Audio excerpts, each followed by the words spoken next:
fazer duas divulgações. A Celisa, ela vem do Rio de Janeiro, nossa próxima palestrante, e ela trouxe uma revista que foi lançada, já está no número 3, Oficina de Astrologia, que tem alguns textos de astrologia, por astrólogos, né?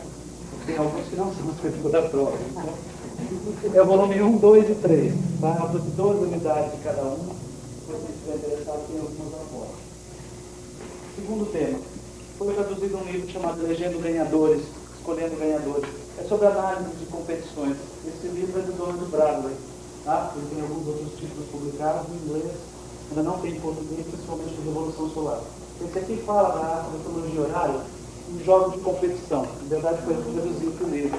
Quando você tem uma competição, qualquer que seja esportiva, e você não sabe se vai ganhar o A, você compete com o seu B. Então, como é que a gente analisa?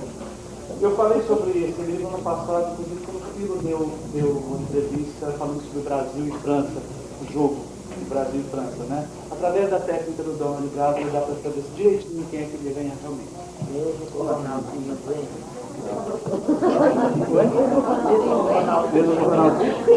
Aparece a próxima convidada é a Celisa, ela vem do Rio de Janeiro. Fico muito grato sempre quando a Celisa vem a Santos, a segunda vez que ela vem, porque é muito difícil os astrólogos se contatarem pessoalmente, né? Muito raro, até mesmo, e principalmente quando é de outro estado. Mesmo. A Celisa vai falar de um tema que é o pátulo evolutivo, também conhecido como meio de céu evolutivo. Uma técnica criada por Dom Melo, útil para a identificação da hora de nascimento e para a técnica de previsão. Ela é proprietária da escola Espaço do Céu no Rio de Janeiro, arquiteta e astróloga. Ela sempre participa de congressos, tem um caráter muito técnico e uma pesquisadora nata. Okay? Obrigado.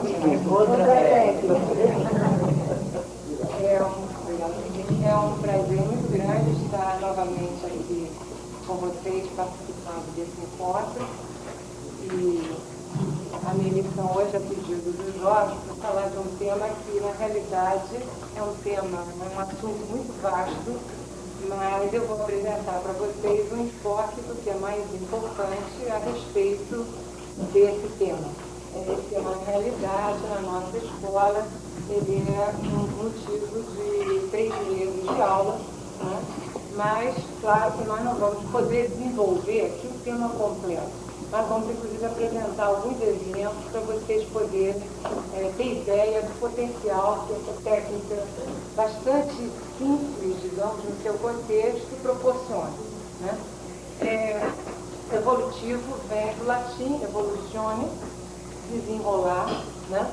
E, na realidade, se nós lembrarmos em português, o termo evolução significa um desenvolvimento lento e progressivo e a mudança, que possibilita a mudança de uma forma para outra. E evolutivo é aquilo que evolui.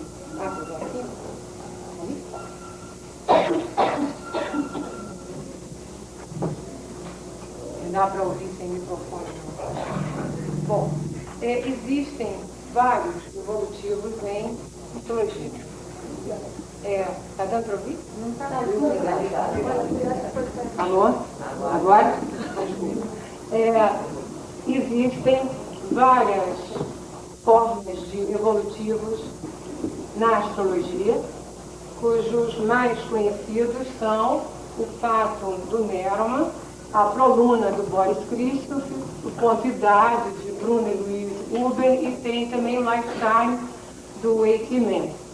Mas o que ficou realmente com o título de evolutivo foi o Fatum do Nerma.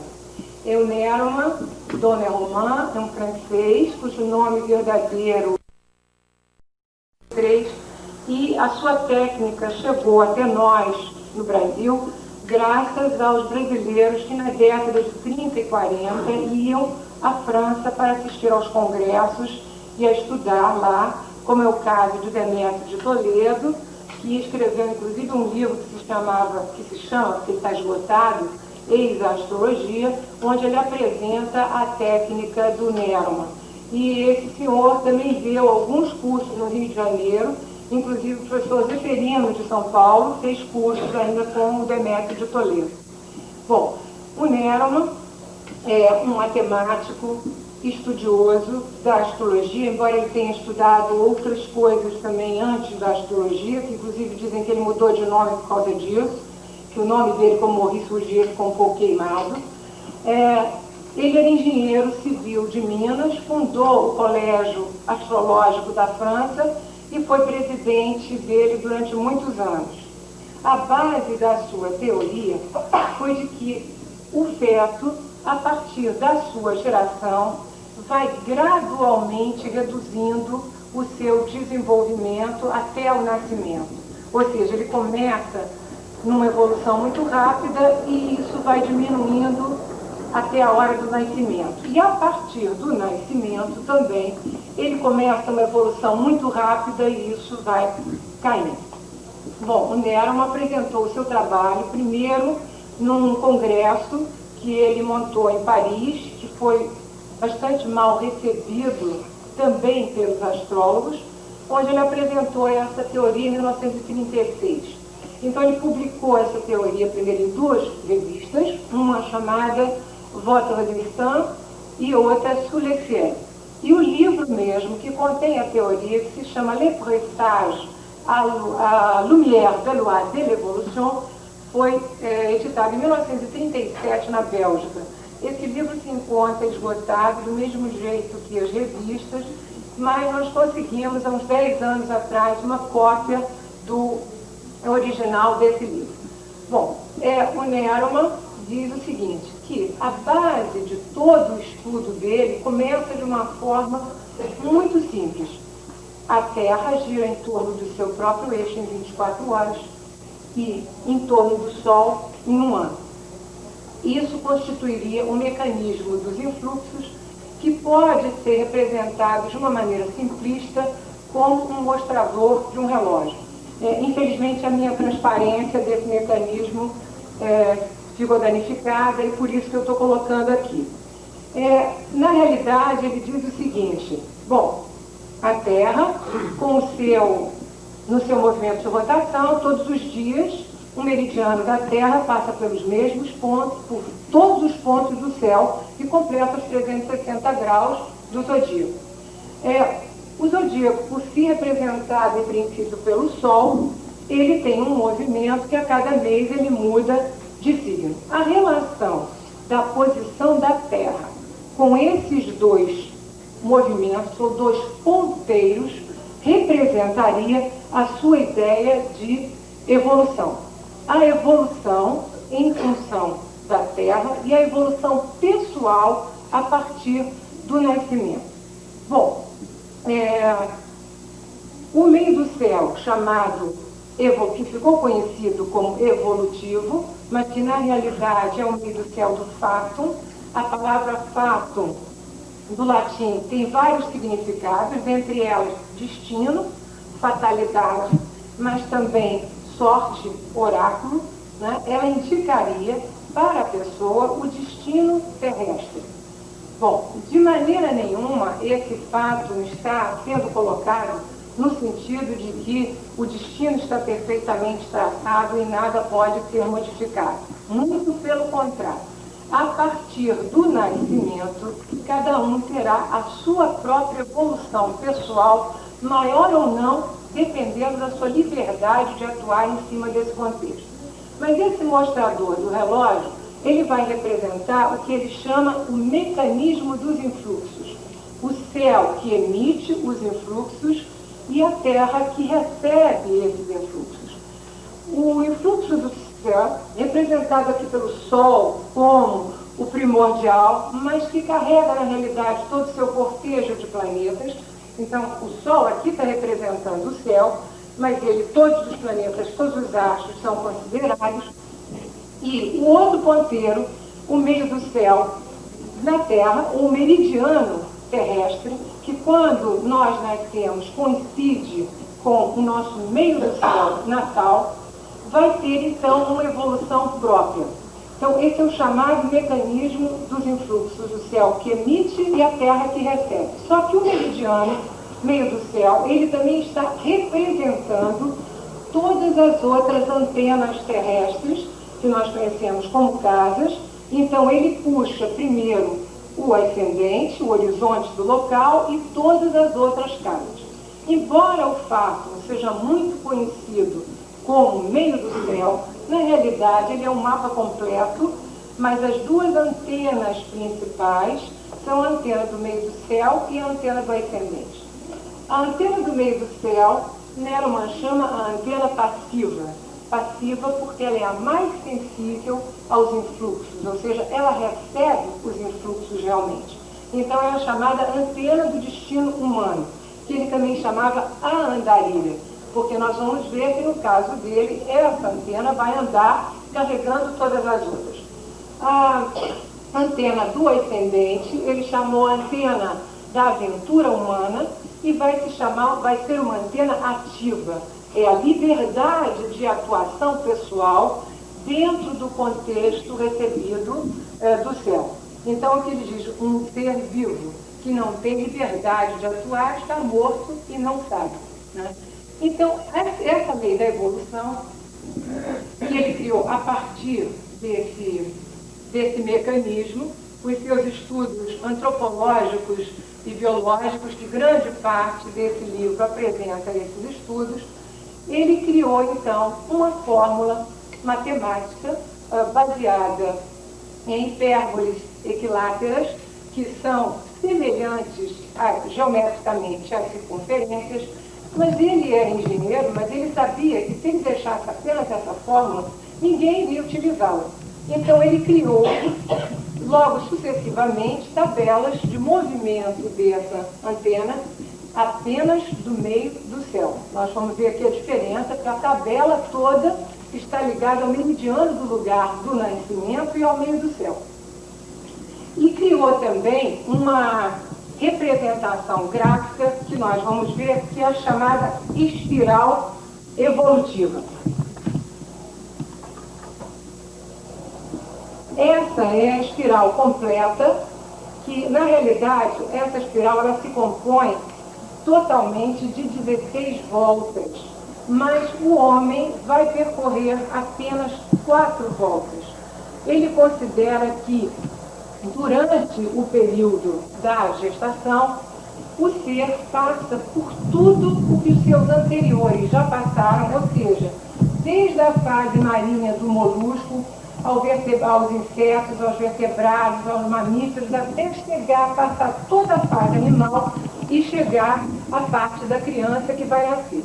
Então, essa espiral completa, ela seria válida para a evolução da raça humana, quer dizer, da raça animal e da raça humana, e também vai poder ser utilizada com um número maior de voltas para cidades, para países, porque elas não têm apenas uma função pessoal. Mas aqui é só para a gente ver que esse desenho gráfico, que depois nós vamos apresentar discriminadamente em cada volta, vai nos ajudar depois a localizar com mais facilidade datas de acontecimentos ou de possíveis acontecimentos na vida evolutiva de uma pessoa. Então, através dessas representações gráficas, vai se tornar uma coisa relativamente simples a utilização no mapa para verificação de acontecimentos. Agora, como localizar a antena ativa? Porque os acontecimentos indicados pela antena passiva são aqueles que a pessoa vai receber, mas não obrigatoriamente têm que ser fáceis ou difíceis, dependendo da maneira como a pessoa utiliza a sua antena ativa. A antena ativa corresponde ao ascendente. Hoje, com muita facilidade, através dos programas de computador, nós podemos, tendo localizado o meio do céu, encontrar por um programa de retificação a antena ativa. Na época do Neroman, isso era tão complicado que ele mandou fazer um aparelho que se chamava domígrafo para poder localizar em qualquer latitude esse ascendente. Hoje, uma tábua de dados, é como eu fazia antigamente, antes do tempo do computador, a gente pode localizar esse ascendente e pode localizar, inclusive, todas as outras casas. Porque ele diz o seguinte, bom, vamos usar principalmente o meio do céu, a antena passiva, e o ascendente, a antena ativa. Mas, se a indicação desse meio do céu for de uma coisa, de uma ameaça ou alguma coisa muito difícil, deve-se desenhar um mapa completo para nós podermos verificar o grau de dificuldade. E a gente vai, no final, ver um exemplo a respeito disso. Bom, então como é que essa antena se movimenta? No nascimento, na teoria do Neroma, a velocidade do ser que vai nascer, e que foi um ser que veio de uma velocidade muito crescente, foi reduzindo até o nascimento, ele nasce porque a sua velocidade está igualzinha à velocidade da Terra. Então, neste momento, o meio do céu, desse mapa da pessoa que está, a criança que está nascendo, coincide com o meridiano do lugar. Mas a partir desse nascimento, ele vai ter um movimento evolutivo próprio. Ou seja, o mecanismo dos influxos é o céu que emite, a terra que recebe. E o ser que vive na terra que também recebe. Mas ele não tem um movimento regular como é o movimento da terra. Porque ele diz, o movimento regular é da matéria inerte e não do homem que tem um crescimento muito rápido no começo da vida. Uma criança, no primeiro ano, dobra de peso, mas ela não vai dobrar de peso a vida inteira, né? E ele diz o seguinte, na realidade, o jovem, ele não se importa com a vida, ele se arrisca. À medida que a terceira idade entra, a pessoa começa a se apegar à matéria, a se apegar à vida, não querendo deixar. Então, o movimento não pode ser igual. Então, se cada um tem um movimento pessoal e diferente, muito rápido no começo, muito lento no final, é preciso criar uma fórmula para isso. É curioso que o Neroma questionava muito as progressões, que são uma técnica excelente, sem dúvida, das mais antigas, mas ele dizia o seguinte, não pode ser isso, de um dia é igual a um ano. Isso é para a Terra que todo dia faz uma rotação completa.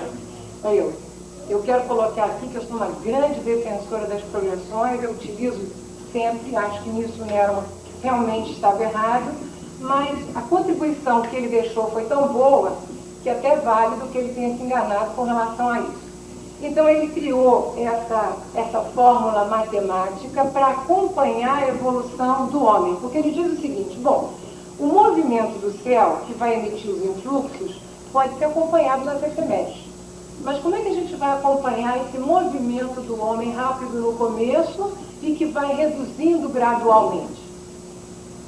Essa fórmula é interessante que a pessoa entra na vida através da casa 9.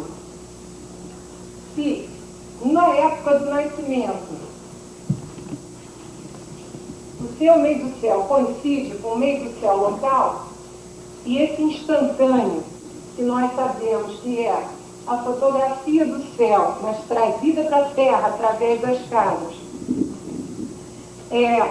marca o nosso mapa natal, mas o céu não para e a pessoa na Terra também não para. A partir desse momento, ela começa a desenvolver o seu movimento próprio no movimento deste meio do céu natal. Então, a entrada da vida é pela casa 9, a nossa casa das longas viagens, num sentido contrário ao movimento da Terra. Contrário, como o Neroma explica, porque ele é um movimento reativo e ele é um movimento evolutivo. Então, para a gente ter uma ideia, no primeiro mês, essa evolução do meio do céu percorre 29 graus. É extremamente rápida. E em 6 meses vai percorrer 140 graus. Por volta dos 50 anos, este movimento em 6 meses é de 2 graus e 30. Aos 60 já é de 2 graus e 15. Então, cada volta tem, na realidade, uma duração em tempo de 3,73 vezes mais do que a volta anterior. Ora, as nossas 4 voltas evolutivas deveriam, na teoria do Neroma, terminar aos 145 anos. porque ele identifica que todo animal vive 7 vezes o tempo que ele leva para se tornar adulto. E o homem, que fica adulto aos 21 anos, não consegue viver esse tempo todo. Nós vemos hoje que cada vez mais a idade que as pessoas vivem está aumentando gradativamente. É possível que dentro de 20 ou 30 anos esteja sendo atingida essa idade que o Nerman citou. Bom, esse mecanismo é constituído por essas duas antenas, quer dizer, nós encontramos pela tabela o mesocel, mas vamos ter que buscar o ascendente. Existe um terceiro elemento que o Nerman considera fundamental dentro da sua teoria do fato, que é o eixo do dragão. Ele não chama nem nó do norte, nem nó do sul, nem cabeça, nem cauda do dragão, é o dragão.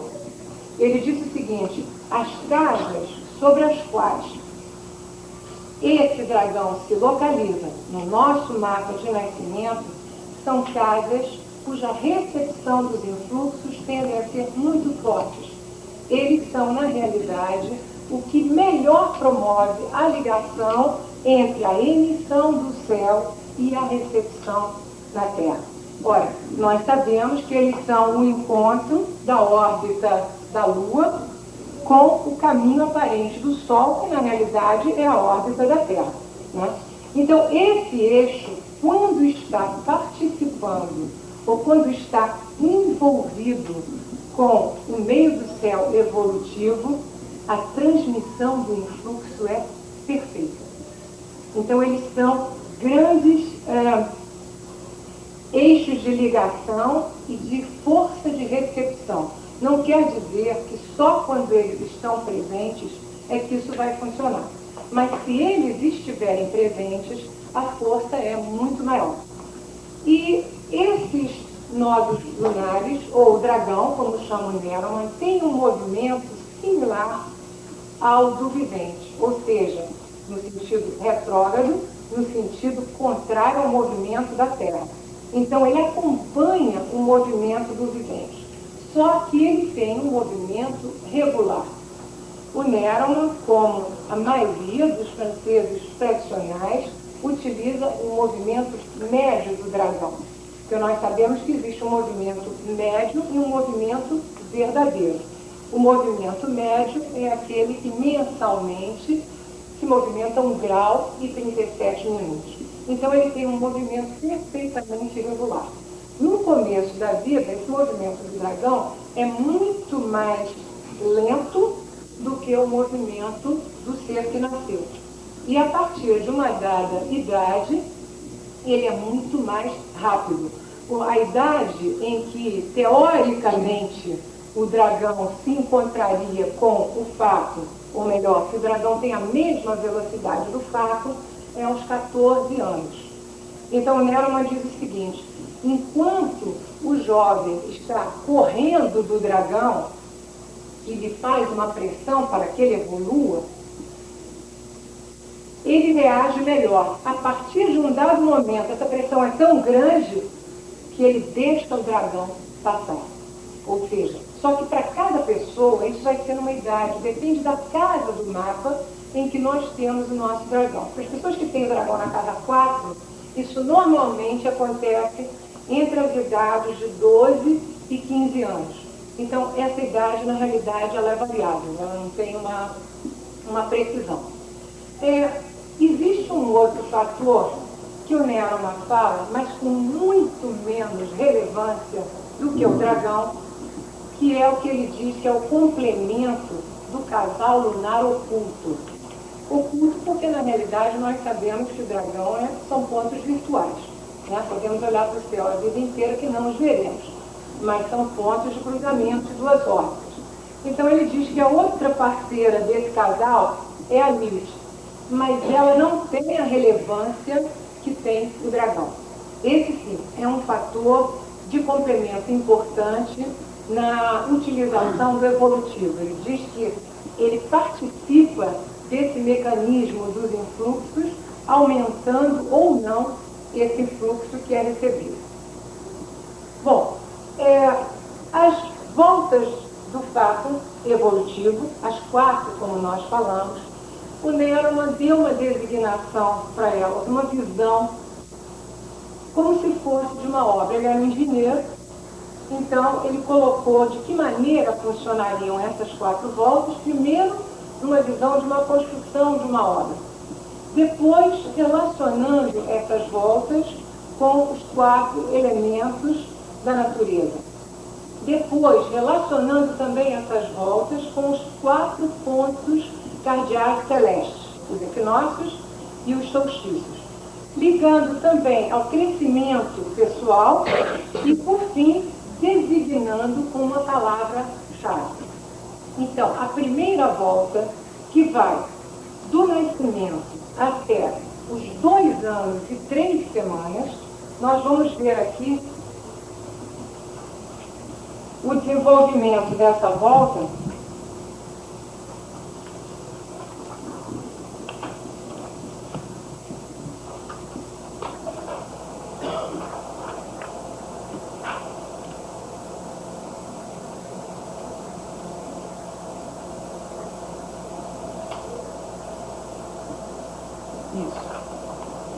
Essa volta ela está representada em meses, né?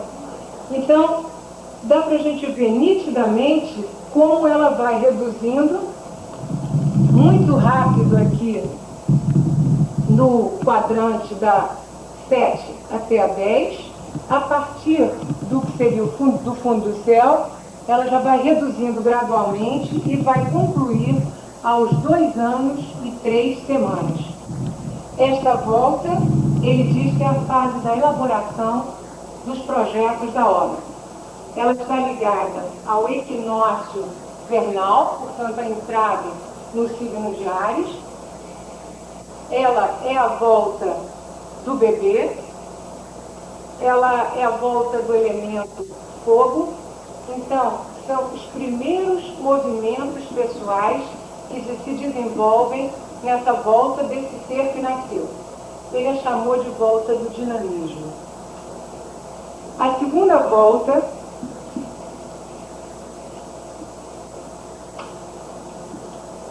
que é a fase de desenvolvimento e verificação do projeto.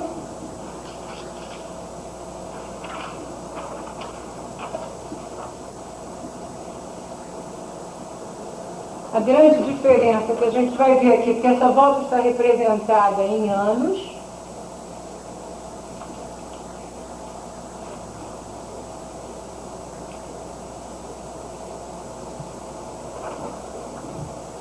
ela dura 7 anos e 8 meses, portanto, vai se concluir aos 9 anos e 9 meses, então a sua duração é de 3,73 a mais em tempo do que a volta anterior.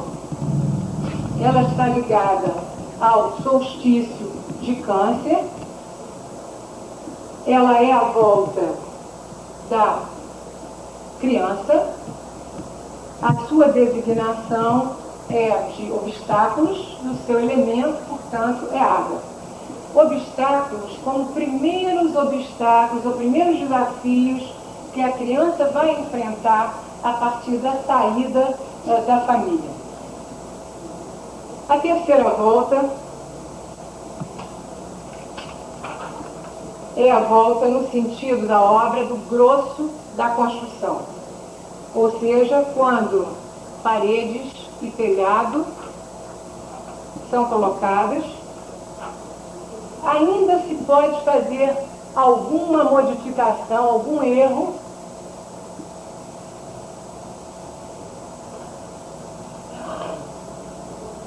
que tenha sido encontrado nesse projeto. Essa volta está ligada ao equinócio de Libra, é uma volta do elemento ar. Essa volta é dividida para o Nerman em 2 etapas. A volta da adolescência e puberdade e a volta da a metade adolescência e puberdade e a outra metade da plenitude da juventude. Ela é chamada da volta dos concursos, quando o ser deixa de receber apenas da coletividade e passa a dar a sua contribuição pessoal, procurando resolver os problemas que os seus antepassados ainda não resolveram. Então, esta volta do ar, ela vai até os 38 anos e 4 meses, portanto, ela dura 28 anos e 5 meses. Como a gente pode ver aqui no princípio, no primeiro quadrante da volta, ela é muito rápida ainda, e a partir do que corresponderia dentro da casa 4, ela já tem uma velocidade bem menor. Nessa volta, ainda é possível se modificar várias coisas que tenham sido inseridas na volta anterior. Finalmente, a quarta volta, que é a volta do acabamento e da conclusão da obra. Então, Nerman diz assim, bom, mas acontece o seguinte, o limite não é total de uma obra em acabamento. Tem arquitetos que eles lhe trarão, tem projetos diferentes. Então, a habilidade pessoal terá que ser usada aqui para que modificações ainda sejam feitas. Então, essa volta, nitidamente, aqui a partir dos 50 anos que a gente tem aqui, nós vamos ver uma graduação bem menor, aqui está parando nos 100 anos, não está dando para ver. Então, essa volta está ligada ao solstício de Capricórnio, ela é do elemento terra, ela é a volta da realização, e o que ele diz é o seguinte, para as pessoas que não conseguiram projetar ou construir bem o seu edifício pessoal, as modificações serão mais difíceis aqui, mas não impossíveis. Quer dizer, o fato de não poder mudar todas as coisas não deve ser considerado como uma cristalização. Bom, o desenvolvimento, eu vou mostrar para vocês agora a transparência que é mais usada, porque ela conjuga uma parte da segunda, da terceira e da quarta volta.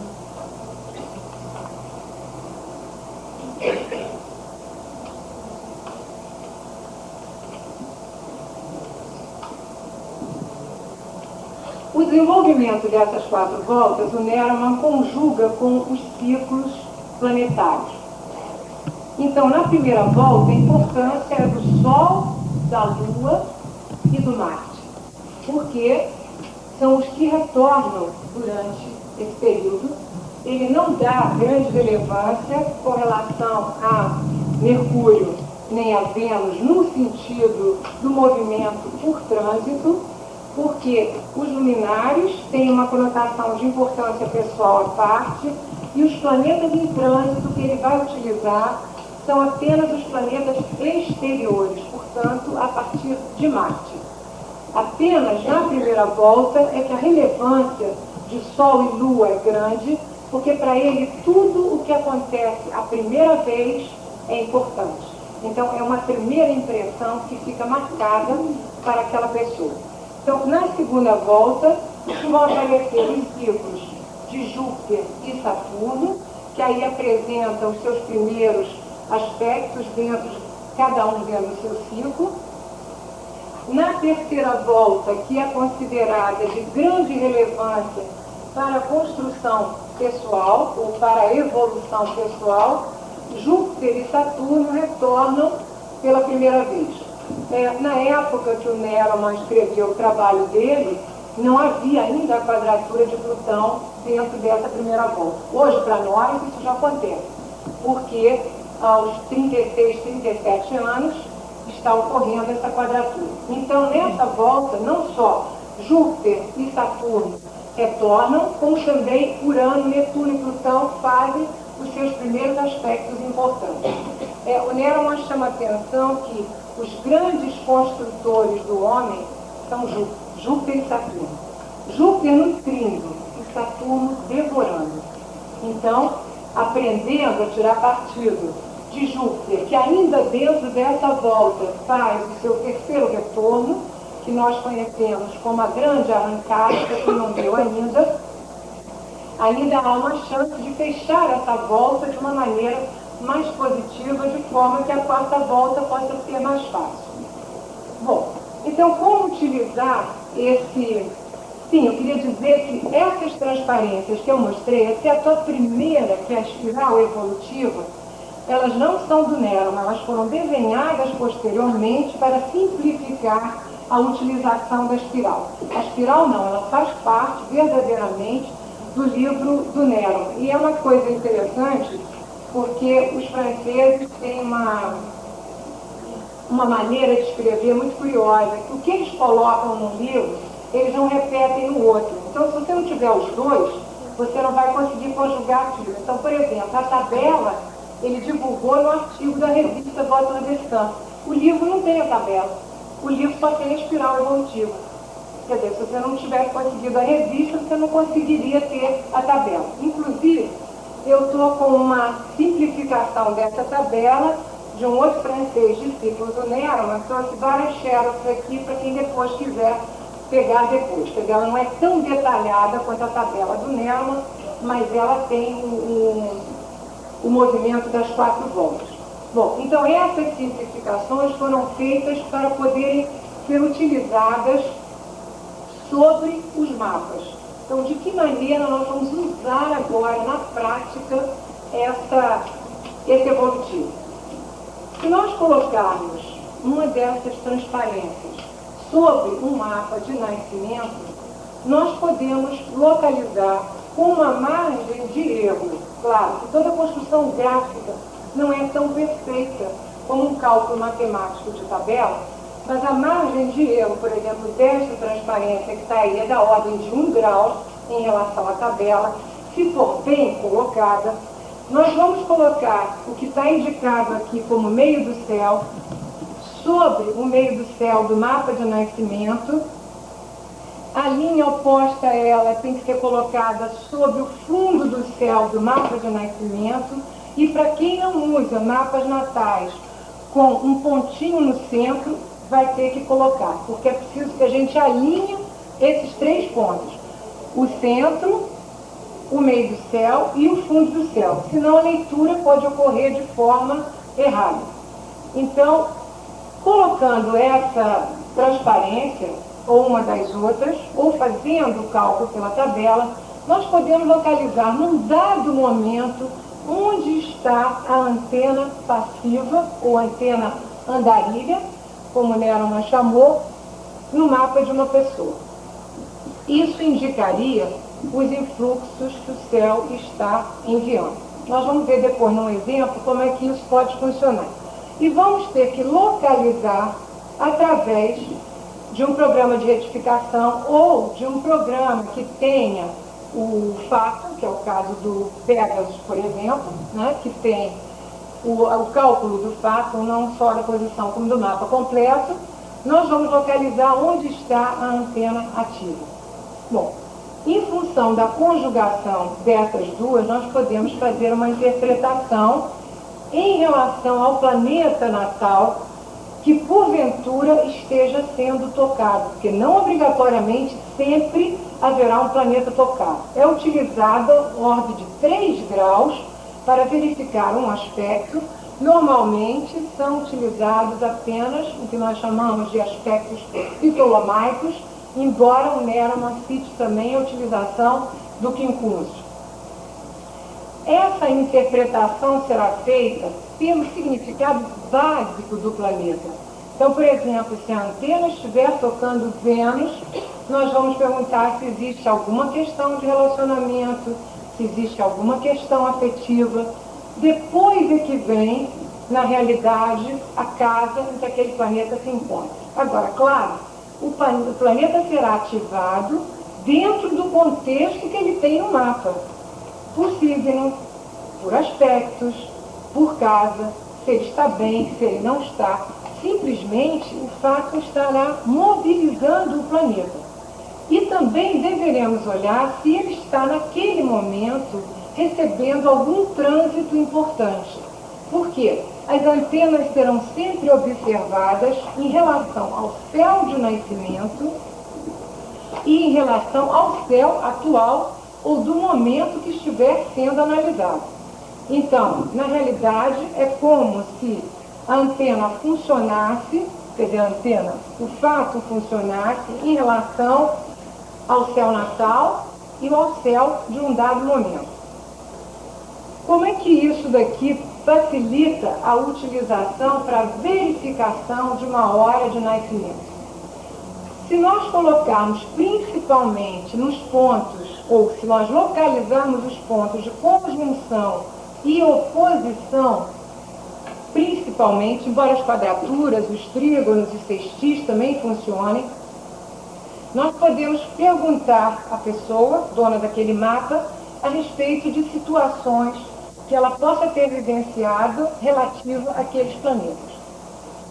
Isso costuma dar muita segurança à própria pessoa que veio para a leitura do seu mapa, e 90% das pessoas respondem ao fato.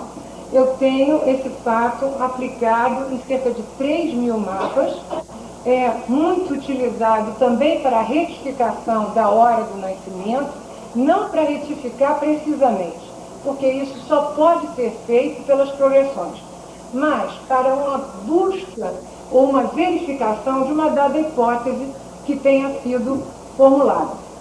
Uma outra coisa também importante com relação à antena do fato é que o planeta regente do signo em que o fato está se movimentando tem um peso muito grande sobre aquele período.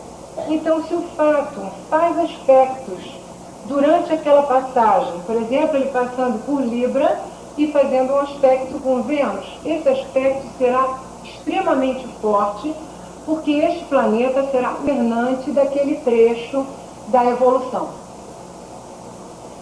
Também é uma coisa interessante no fato que o NEMA indica a utilização do sistema de casas regio-montanos. Foi com esse sistema que ele solicitou ao Nicolò que formulasse o aparelho chamado domígrafo.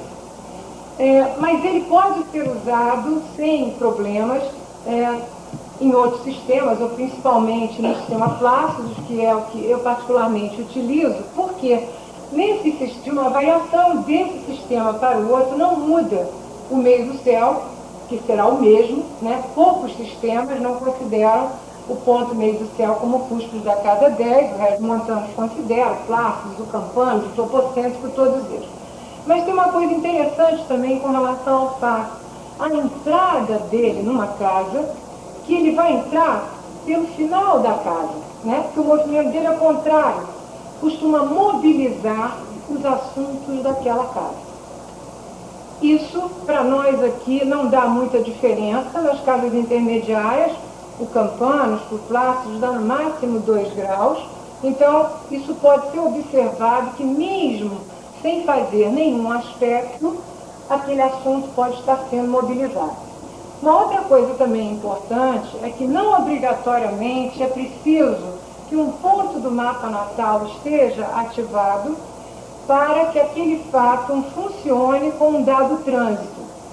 Então, por exemplo, uma pessoa que está com o meio do céu do fato em conjunção com o planeta Urano em trânsito, é um pouco como se ele estivesse com um trânsito de Urano sobre o seu meio do céu natal.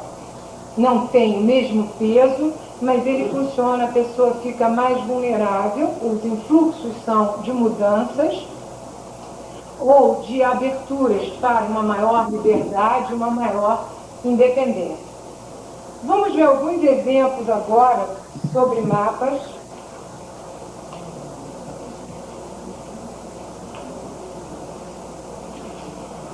Sim, antes eu queria colocar um resumo com relação ao movimento das 4 voltas.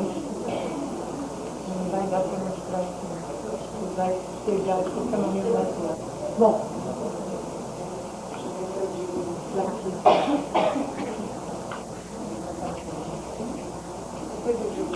Bom, se ela começa aqui no meio do céu, com 3 meses e meio, é a primeira quadratura da primeira volta. Com 8 meses e 10 dias, seria a passagem no fundo do céu da primeira volta. E depois nós vamos ter ali 13 meses, se não me engano, quando ela vai fazer a segunda quadratura da primeira volta. Depois, essa volta se fecha aos 2 anos e 3 semanas e vai aos 3 anos e 2 meses, ocorre a primeira quadratura da segunda volta.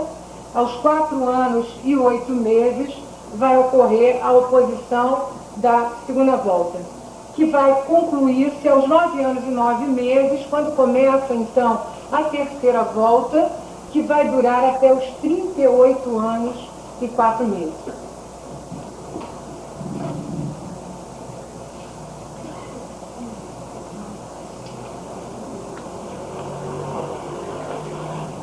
Esse é o mapa de uma mulher, para quem estiver interessado, 17 de dezembro de 1934, às 3 horas 34 minutos e 3 horas 24 minutos e 48 segundos no Rio de Janeiro.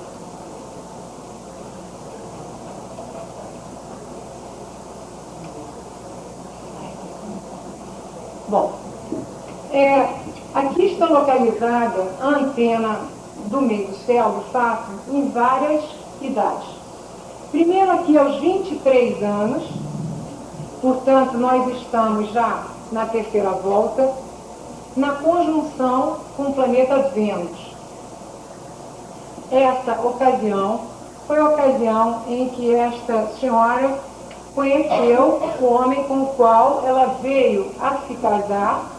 Alguns anos mais tarde, nós observamos na astrologia, o trabalho de retificação de hora mostrou muito que, muitas vezes, a situação astrologicamente aparece quando aquilo verdadeiramente começou e não exatamente quando o casamento se concretizou. Então, aqui indicaria uma questão afetiva. Essa Vênus é uma Vênus de Capricórnio, né? É uma Vênus que faz uma quadratura com o planeta Marte em Libra, um trígono com o planeta Urano. Bom, aos 27 anos e meio, quando a antena se encontrava sobre o planeta Júpiter, que não está aparecendo aqui, mas tem uma oposição com a Lua, foi a ocasião em que esta senhora se casou e adotou uma criança 2 meses depois do casamento. Nada de especial, mas simplesmente a empregada que teve um filho que estava com problemas, ela resolve adotar. A passagem pelo planeta Marte, que não está marcada aqui, não teve uma relevância de marcar um dado acontecimento, mas marcou uma fase de problemas, início de problemas no sentido do casamento, um começo de conflitos. Aos 38 anos, quando esse fato se encontrava próximo ao meio do céu, por volta de 38 anos e meio, quando ele fez uma quadratura com essa Lua e com esse Júpiter, foi a ocasião da separação do casamento. É uma coisa interessante nos evolutivos, e isso é citado por todos os autores de evolutivos, quando a gente tem a indicação de um dado acontecimento, de um dado influxo, é sempre bom voltar-se para quando aquele evolutivo aspectou aquele mesmo planeta em condições similares. Então, por exemplo, nós poderíamos voltar aqui para trás e dizer o que houve entre os 27 e os 28 anos relativo a uma situação familiar, relativo a uma situação social, a um desenvolvimento ou a uma expansão. Porque nessa ocasião, esses mesmos astros, Lua e Júpiter, estavam sendo tocados. Uma outra data, 45 para 46 anos, por volta de 45 anos, mais ou menos, e 4 meses, houve um fato relevante. E aos 45 anos, o que estava acontecendo com essa antena é que ela já estava fazendo uma oposição com a Vênus. A antena em 2 graus de Câncer, fazendo oposição com a Vênus em 1 grau de Capricórnio, ainda aproximativa, porque ele vai no sentido decrescente, e fazendo uma quadratura com Marte. Ora, nós tínhamos visto aqui que nos 23 anos houve conhecimento da pessoa com quem esta senhora veio a casar. Então, indicações que nós poderíamos ter com relação a esta época. Olha, nós poderíamos ter uma possibilidade de uma situação afetiva, de forma imediatista ou impulsiva. Poderíamos também ter uma questão relativa a dinheiro, ela tem uma Vênus na casa 2, né? Essa ocasião, esta senhora apaixonou-se à primeira vista por um rapaz, 25 anos mais novo do que ela, e acabou gerando isso um grande conflito familiar, não só com o ex-marido, como com o filho, não adotivo, porque depois ela teve um filho desse casamento, mas também com a família em geral, que achou que ela teria verdadeiramente enlouquecido. Isso durou muito pouco, né? Durou na faixa de mais ou menos o tempo em que a antena estava fazendo oposição com essa Vênus, fazendo quadratura com esse Marte.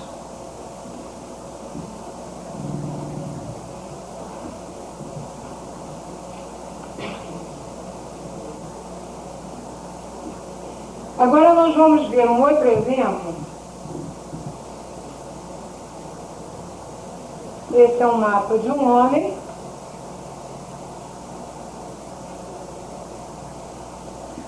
Nascido em 30 de julho de 1939, em Belo Horizonte.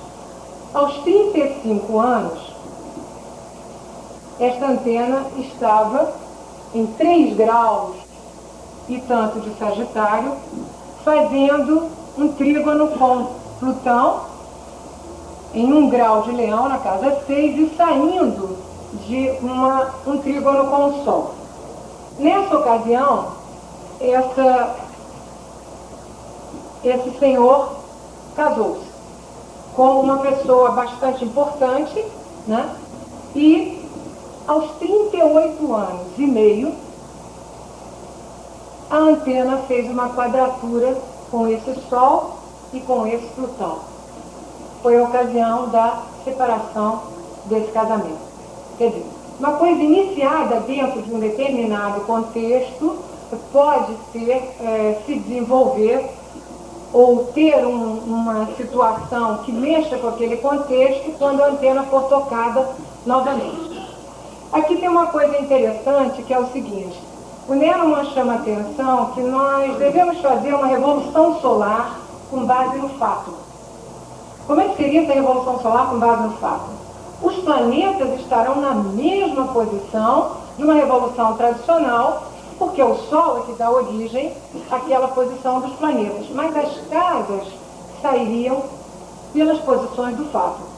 Olha, é muito interessante isso. Nós não vamos interpretar essa revolução solar com o mesmo nível de detalhe que nós interpretamos uma revolução tradicional, mas ela pode dar alguns detalhes a mais em relação ao que a revolução solar apresentou. Vamos ver se dá para ver aqui as duas revoluções desse senhor, a tradicional e a evolutiva.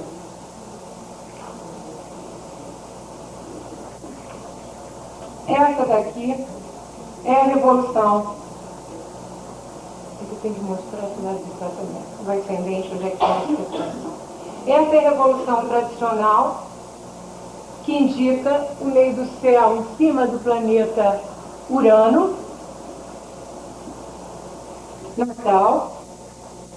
Tem uma lua na casa 4, o Sol está na casa 12, tem um Marte bem em cima do ascendente na casa 7 natal dele. Agora nós vamos olhar a revolução evolutiva.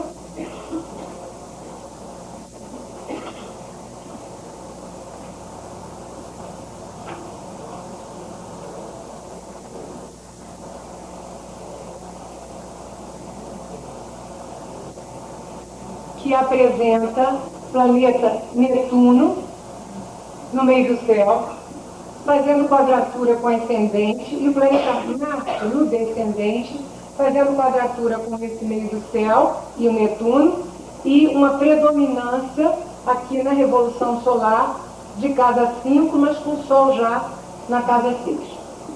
Então, essa revolução ela deve ser usada de uma maneira complementar à revolução tradicional. O nosso último exemplo é de um mapa de um homem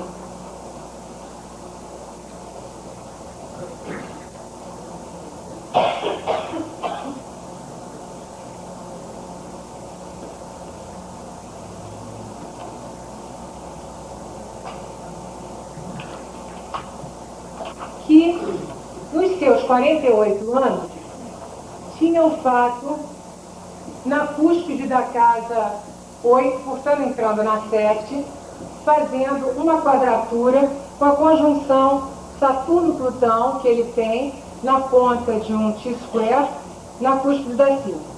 Bom, nesse caso seria uma das indicações do Nerma para que nós fizéssemos o mapa completo para ver de que maneira a ameaça pode se apresentar.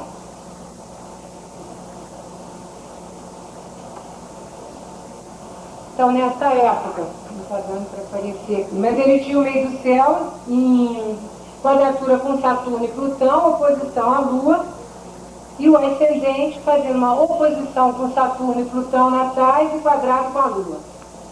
A predominância desse mapa no dia indicava várias tensões na sexta casa e houve uma situação bastante difícil com relação à casa, à situação de trabalho. Bom, para finalizar, a espiral completa tem uma outra vantagem que facilita muito a localização de uma data similar.